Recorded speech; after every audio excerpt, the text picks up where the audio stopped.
Welcome to American Medicine Today. I'm Kimberly Bonati alongside Ethan Youker.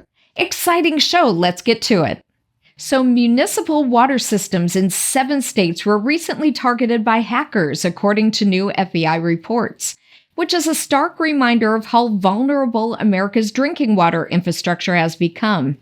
Joining us to discuss is Jeff Szur, a leading expert on water safety and founder of Altitude Water. Welcome to the show, Jeff. Kimberly and Ethan, thank you so much for having me on. It's an honor. Certainly. So tell us about these cyber attacks on our water supply. What happened? But the world has changed, right? Things used to be off limits. We see it even in the Iran war where they started bombing desal. That goes against everything that we've ever thought of. And if you think about it, the way to cripple a country is to hit their water source. And so the cyber hackings is now waking everyone up that that's such a vulnerable asset that can bring a country to its knees. So you have people going in, now everything's online. If they can get into the water source and cut that off, it really will decimate all the people in the surrounding area. So it's a huge wake-up call for all of us. I haven't read any of the FBI reports, and actually, as Kimberly mentioned in the intro, it was 7 states. I think I heard this morning it's like 24 states now. It's even more. It did. It went up. Yeah. Yeah. So, I mean, do we know anything about who these people are, their country of origin? Are they bad actors? I mean, clearly they're bad actors, but do we know who's doing this? I mean, there's a lot of guessing going on right now. The interesting thing is what's happening is as you see the states starting to increase, is what they're really doing is testing to see where the weak links are. As far as who's doing it, I mean, there's lots of ideas out there and lots of hypotheses. I don't want to look like a political expert. I mean, I have my own thought processes as well, but create chaos and division, and they win, and that's what they're doing right now in one of our most valuable resources. Well, hell, at this point, it could be internal. It could be someone who lives here that's an American citizen. There's such a huge faction of society that hates this country now. You never know, right? Absolutely, without question. It's a scary thought. I think that we all, again, when things are divisive, and you're right, it could be even within this nation. I mean, that's the world we're living in right now. So I think it's a wake-up call for all of us. These are our families, these are our kids, these are the things that we have to protect. And if we don't have water, you can go a month without food, you can't go more than 3 days without water. So why do you think it is they didn't already have these fail-safes in place? We've really, over being in the United States, we've thought that water is a right? We always go to the faucet and turn it on. Since we've grown up, we never think about it. We never think about it as being a risk. Water has always been cheap, and we see it even with our infrastructure. So our aqueducts are over 100 years old. We've never put aside money to secure our water infrastructure, or even looking at that someone would even want to attack the internet and how a municipality runs water. So it's a huge wake-up call for us now, and unfortunately, it's going to add to the expense of our water bills. Talk about decentralized on-site water generation. You say that it's essential. Can you elaborate on that? Absolutely. I mean, I think one of the things we're all realizing, you go back to 2008, 2009, bigger isn't always better, right? It makes it easy to attack. I think all of us are starting to realize that we have responsibilities to our families to maybe secure alternate sources, doing it for community or doing it for your household. I think that our mindset is starting to change and realizing that we've got to be sustainable and we've got to be resilient in these all important resources. We're going to take a quick break. We'll be right back with Jeff Szur after this. You are watching American Medicine Today.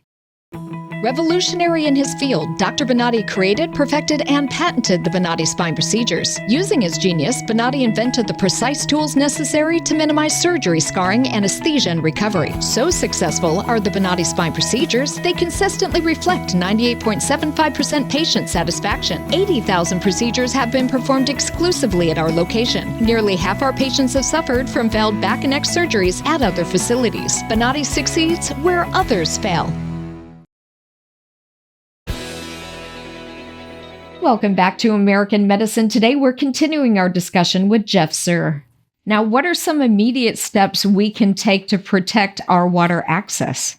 Well, again, the importance of, depending upon your economic means, but filtration alternatives. I mean, obviously, my company makes machines that make pure water from the air that could provide for a family. So these hackers are going through the internet to try and do it, but the internet can be a benefit in researching for yourself and seeing what options you have to secure your water sources. Of course, I believe that my company offers a great access to it, but I tell everyone, education is so important, and you have to take it upon yourself to protect your family because it's a different world out there. What does something like that run? So a home unit runs about $4,000. It'll make between 4 and 15 gallons of pure drinking water, depending on your location, depending upon how much water is in the air based on humidity. They last between 12 and 15 years. And if you're using 11 cents a kilowatt gallon, you'll average between 8 cents and 20 cents per gallon. Well, I'm sure here in Florida it would work pretty well with all our humidity. I was just going to say, you would make a mint down here in Florida. Yes. I mean, I got sweat in my upper lip right here in the studio. And by the way, well, our factory is in Lauderdale Lakes, so we're going to a 10,400 square foot. So we're right in the best place to do that. So we're neighbors.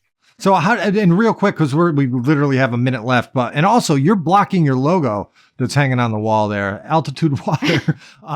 Tell us how people can learn more about your company, and how, very quickly, how do you make water out of the air? Obviously, like you said, there's humidity, there's moisture, but how does that work? We do it through nature, tapping into nature does things right, where humans are the ones that mess it up. So your 7th grade water cycle class, we do it through condensation. And the beautiful thing is anytime water goes from a gas form to a liquid form, it's pure, it's distilled water. So that is so important. So you can contact us on altitudewaterusa.com.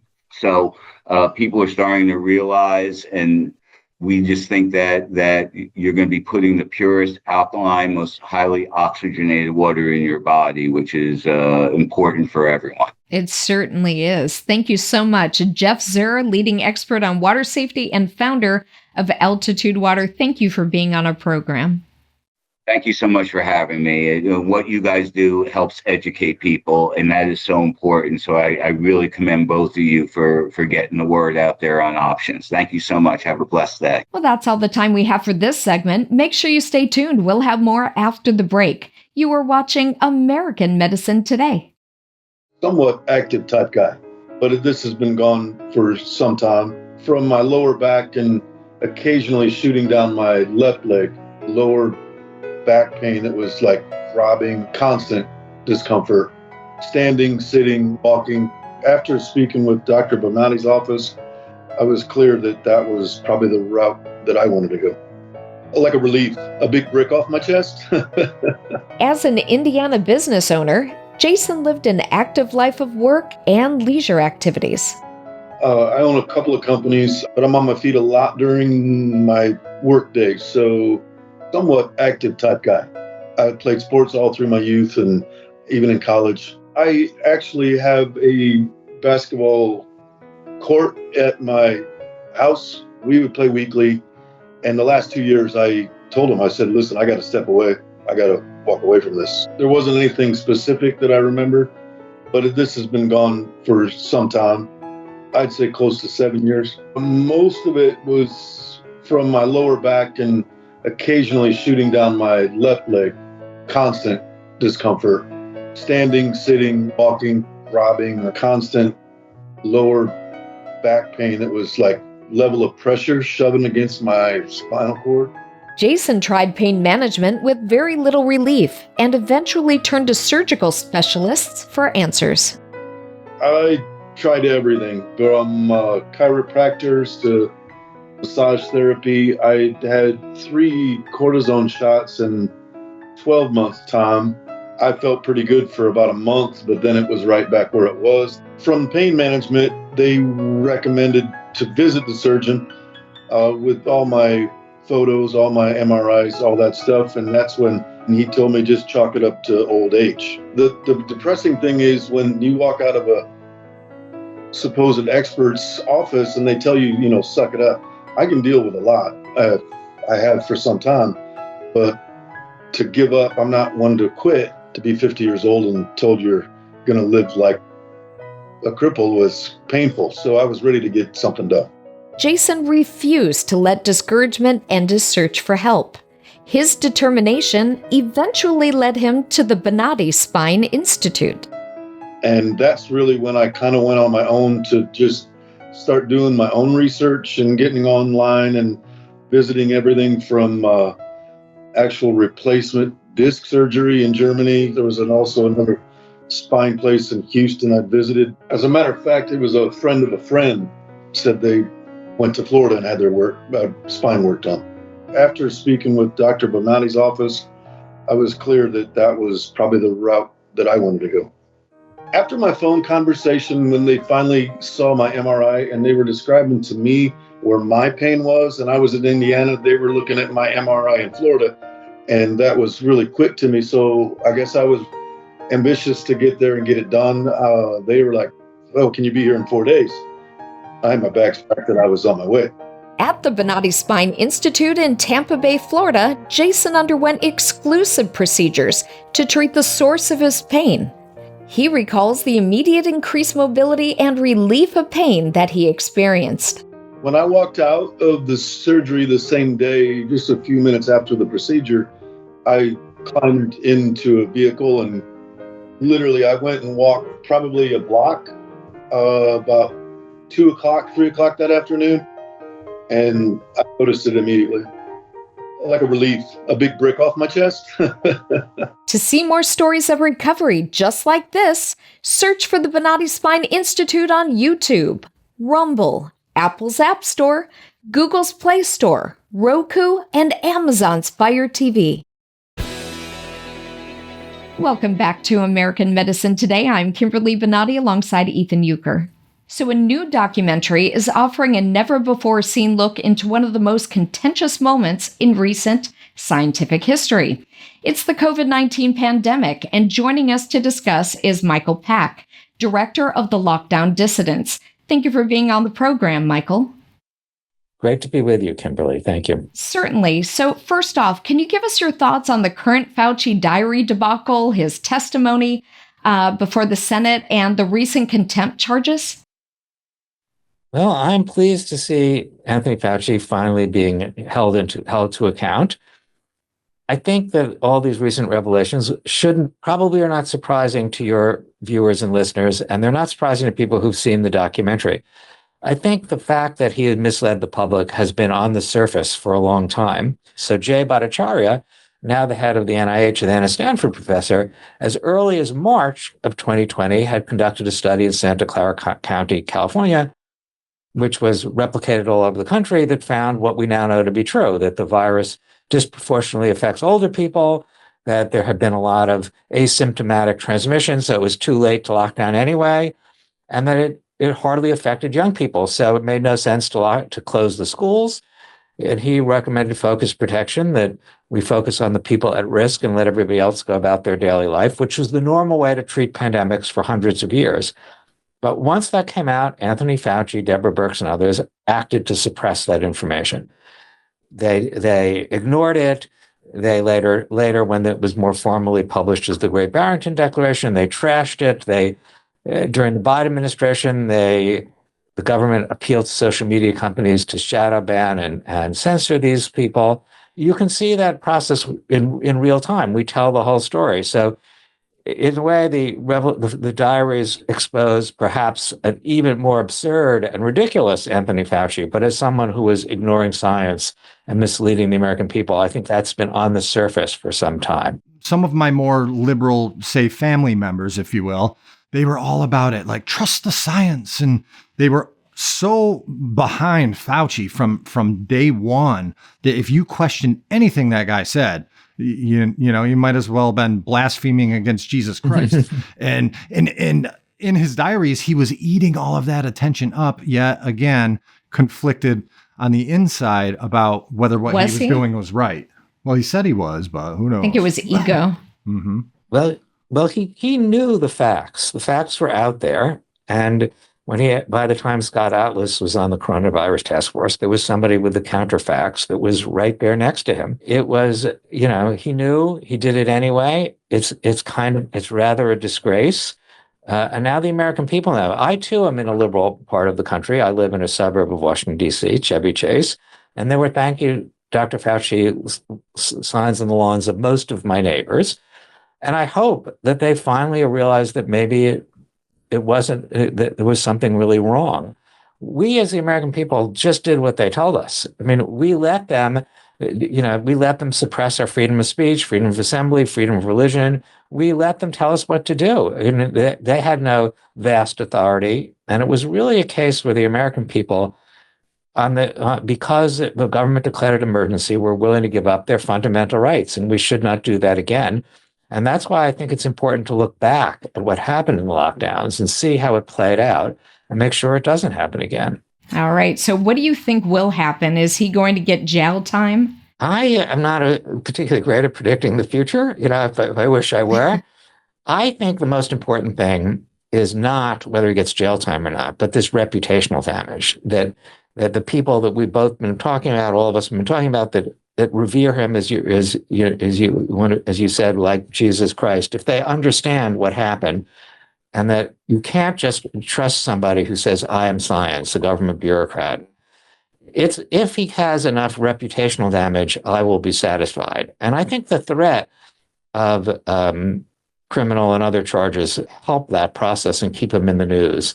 So that's my goal, is to make sure that the truth gets out after I make documentary films, and that people see Anthony Fauci, Deborah Birx, and they're not the only ones, but that whole coterie of government scientists for what they are. Oh, yeah. I mean, you saw him. He had everybody under lockdown. He was out enjoying, what was it, some sort of sports game, and they were shoulder to shoulder with their friends, no masks, laughing and having a good time. Meanwhile, people were killing themselves because they couldn't handle the lockdown.